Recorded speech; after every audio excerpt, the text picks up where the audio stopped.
Hey, what's up? It's me, Meanie Mosey. Welcome to my channel. I'm wearing my 5th gear hoodie today because I too have ascended.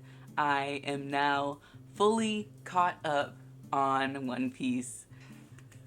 I don't know how to feel about this yet. I'm still processing it, but I'm excited. Any opinions or things that I hear aren't going to spoil me. They're just going to be other people's opinions because now I know everything that has happened and I have formed my own opinions about it. I'm excited to participate in the community next year and watch theory videos and read comments without fear and all of that. So yeah, it's been a long time coming. This is the last video in my 1 month, 1 goal, One Piece series where I challenged myself to catch up to One Piece within the month of December 2024.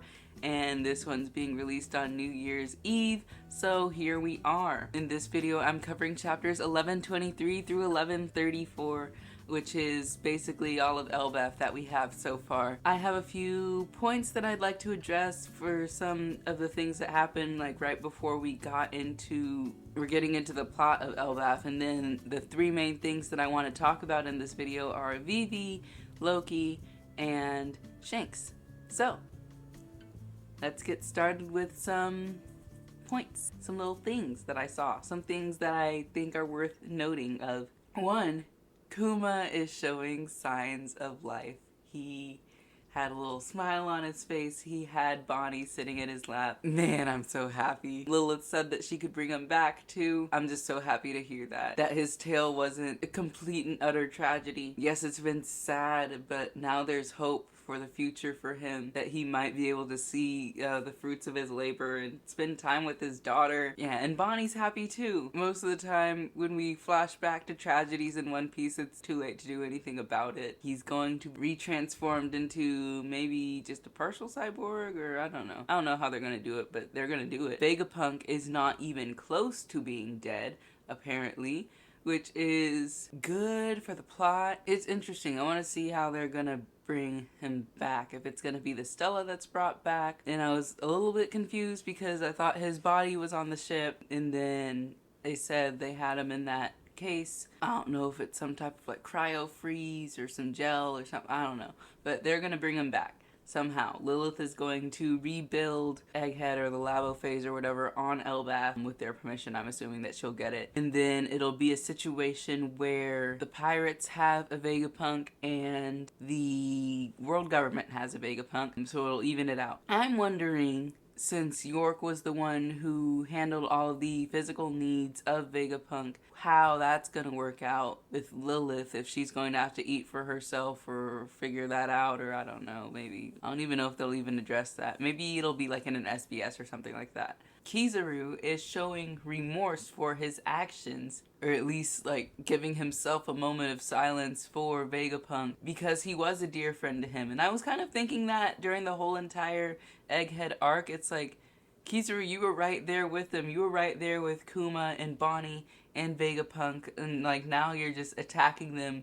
Like, are you really that heartless? And so apparently he is not. So he's really distraught about the fact that he had to kill Vegapunk, essentially. I wonder how that will play out. In the last video I said I thought that he was going to retire. He still might. I don't know. Maybe. I don't know. I don't know anything anymore because there are no more chapters to read or know anything about. Shanks sank Bartolomeo's ship, or should I say Yasopp sank Bartolomeo's ship. Worst dad in One Piece. Dragon's a better dad. No. On one hand, I can understand like what Shanks was doing, and Bartolomeo was making some good points. He's like, I wasn't even thinking about that. Just because Shanks and Luffy appear to be friends, or Luffy looks up to Shanks, doesn't mean that Luffy's people can disrespect Shanks's flag. Bartolomeo wasn't doing that on any orders of Luffy or anything like that, and so Bartolomeo took full responsibility, and he would not poison Luffy to save his life. Literally, he drank all the poison, and when it turned out that it didn't do anything to him, then his ship got sank. And then Shanks thought it was funny how loyal Luffy's people were to him, which is like, I don't like the way you're laughing, funny man. I don't like the way that you're smiling at that. But yeah, I'm wondering what would have happened if Bartolomeo did take the poison and brought it to Luffy. Maybe Shanks was just doing that just to get some information as to how loyal Luffy's followers were. Because if Luffy drank some poison, we know it's not going to do anything to him. But yeah, and then it said status unknown. I'm sure Bartolomeo is not dead or anything like that. Man, I liked his character. So he might not be showing up again for a minute. Or when he does show back up, he might have something to say to Luffy about Shanks, which I'll get to in a second about Luffy's relationship with Shanks. So Emu blames Saturn directly for Joy Boy getting away on Egghead, and he basically killed him. Now he's nothing but bones. Brooke would appreciate that. The Garling, ridiculous name, he got a promotion. And so now he's the one of Science and Defense. He's in charge of York. And he was a member of the Holy Knights for the Celestial Dragons. So I wonder what his presence in the Five Elders is going to do to shake things up going forward, because we really don't know much about him. Dragon is a true man for the people. He's looking out for everybody. His main concern after Vegapunk's announcement is that people are going to start fighting over land. People are going to start fighting over the high ground. And I think it's great that we're getting that perspective already, because we know that it's going to be a problem in the future. And then about Robin meeting up with Saul. So happy that happened. And his little like reenactment on the beach and everything like that.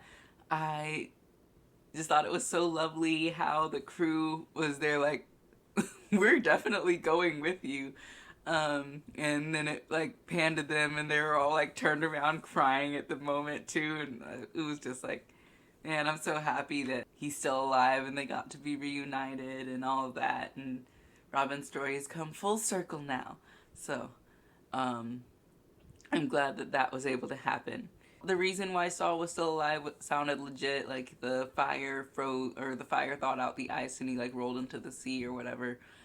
Yeah, it's believable. But yeah, I'm feeling like this is like Elbaf so far, and I'm currently watching Egghead with my sister. That's where she is right now. But the way that the crew is interacting and everything, and we're getting to see more moments in between all of them, it's feeling a bit more like pre-time skip now, kind of. Maybe it was just Wano that was kind of drawing everything out and not giving us those moments that we wanted to see, but now I'm feeling like in my feels, because it feels more like the crew that we know and love and are getting all this new information. Yeah.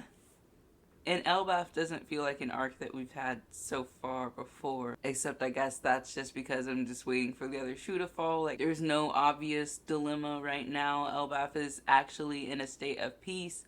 Currently, they say they don't fight anymore. It's like, yeah, there was an issue with the Accursed Prince and Hyrudine, but that's settled now. It's about to be unsettled, I know for sure. And yeah, so I'm just wondering how the problems are going to come about, along with all of you, because none of us know anything that's going to happen anymore, because I'm caught up.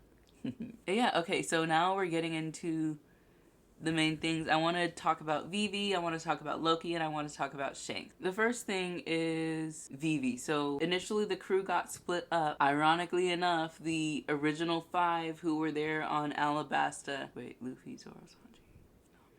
Yeah, the original 5 that were there on Alabasta were not there to see Vivi's message in the paper. They have since reunited, which does not usually happen that quickly. It's usually once they get separated, they don't get reunited until like halfway through or something like that. But they already have, which shows that this arc is different. I'm wondering, since Vivi sent that message in the paper, does this mean that she could potentially rejoin as an official crew member soon? She'll probably be significantly weaker than everyone, because I don't think she has trained. Last we saw her, she had her little spinny yo-yo things, but I don't know if her fighting capabilities would be anywhere near what anybody else on the crew has, because why would they need to be? She's a princess. The one thing that she might have is political influence to convince other countries that Luffy is a good person. From what we've seen when we've gone to different perspectives from around the world, it's like people have different opinions on Luffy most of the time if they don't know him at all. then it's a negative one. So of course Luffy has his Straw Hat Grand Fleet, but if he needs allies from other countries, if he wants to take over the world government and disband the Celestial Dragons, which I don't know if that's what he really wants to do, then Vivi might be a good way to serve as someone who can improve the public opinion of Luffy, which is something that I don't think Luffy cares about in the slightest. Even for the people he saves, he's like, don't tell them that I'm a hero. He does not care about that. And so I think that might be something that could be useful in the future, is having people on his side. One thing is for certain, that if she wants to join the crew, then she's going to be able to join the crew, no questions, because that's what the X means. That's the whole entire purpose of that. But I'm wondering, was the X a symbol for them to come get her?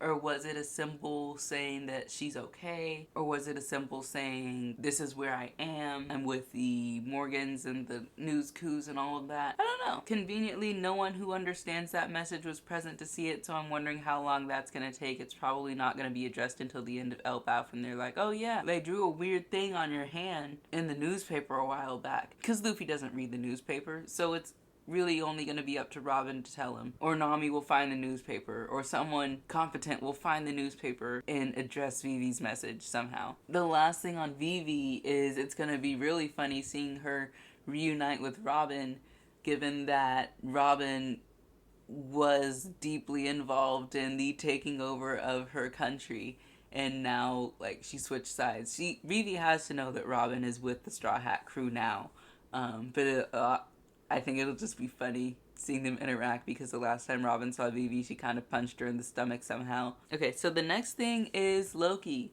Loki, the accursed prince of Elbaf, the one who killed his father, brother of Hyrule, is now chained to the base of the Sun Tree Atom, or Jewel Tree Atom?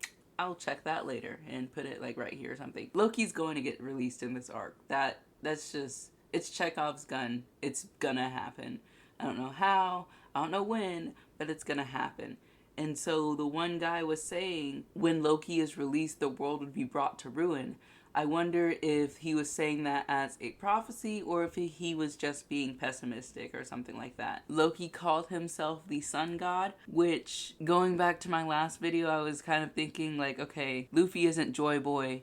Joy Boy wasn't Nika. Is Loki Nika? Is he actually? Because it said that he ate a legendary devil fruit, and we know that Luffy already has the sun god devil fruit technically. I'm wondering if he's like a larger sun god, or if the devil fruit doesn't even have anything to do with that. That'll be fun to see going forward. In my notes, I wrote down like who brought him a phone, who is Loki talking to in 1134. One, who brought him a phone.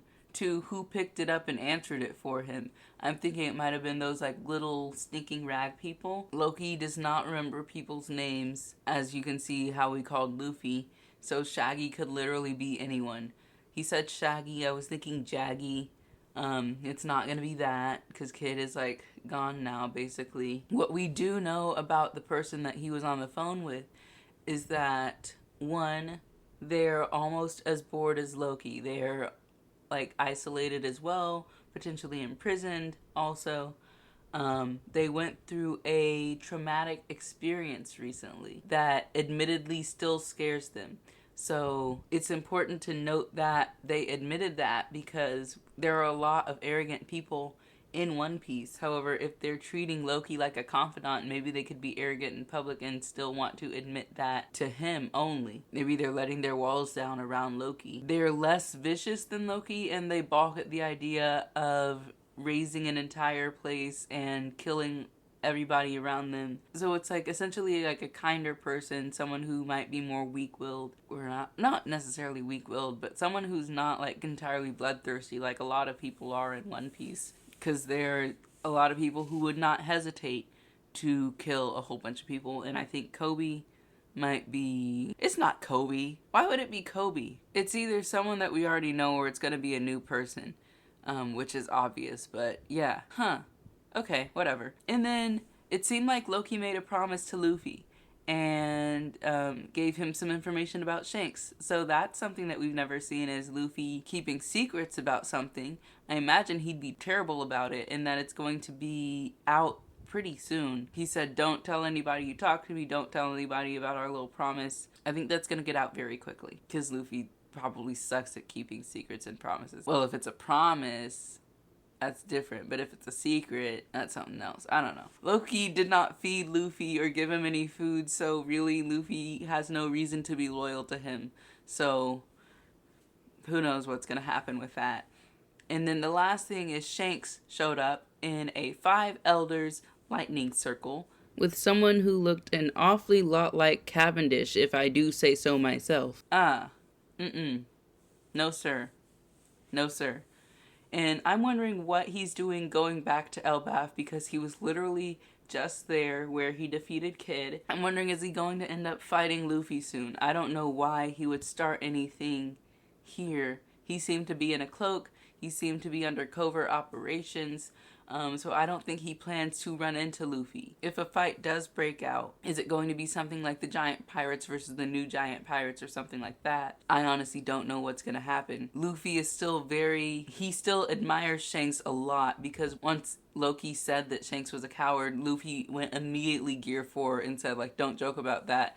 Don't even say a joke about that. It's like he regressed to chapter 1 Luffy. I mean, whatever chapter it was where he threatened the mountain bandits. He's still very sensitive about when people talk bad about Shanks. So if Shanks is actively trying to hurt Luffy or harm him, I don't know how well that's gonna go over. If Zoro sees something wrong with Shanks and tells Luffy about it, I don't know who Luffy would trust. This is gonna be crazy. This is gonna be absolutely insane. And then the last thing is that ominous message that we got from Louis Arnott. It said, don't regret your lost time in Elbaf, and don't overstay your welcome. What I'm wondering is it a situation where time passes differently in Elbaf, where maybe it is going slower in Elbaf and it is going faster outside of the world? I've seen that in books before. Things like the Lotus Hotel and Percy Jackson. Are they going to have missed a lot of things when they leave? I don't think it's going to be like some years or something, but I think maybe weeks, and it might be very significant amount of time, and things are already going crazy in the outside world. But if they change very rapidly, will they have missed the chance to reunite with Vivi or something like that? I don't know, but I am definitely really excited now to see what's going on. I'm excited to participate in different conversations about what's going on with One Piece. And yeah, I'm in the same boat as y'all are now. So if you like this video, or I should say if you like One Piece, then like this video. Ha, now you can't not like the video. Haha, I tricked you. Subscribe to my channel and hit the notification bell to get notifications for whenever I post new videos about One Piece. I'm at least going to be posting whenever a new chapter comes out for sure next year. Thank you so much for watching. I look forward to seeing what's next, man. So exciting. Alright. Well, I hope you have a good rest of your year. Ha. And I'll catch you guys next time. Bye.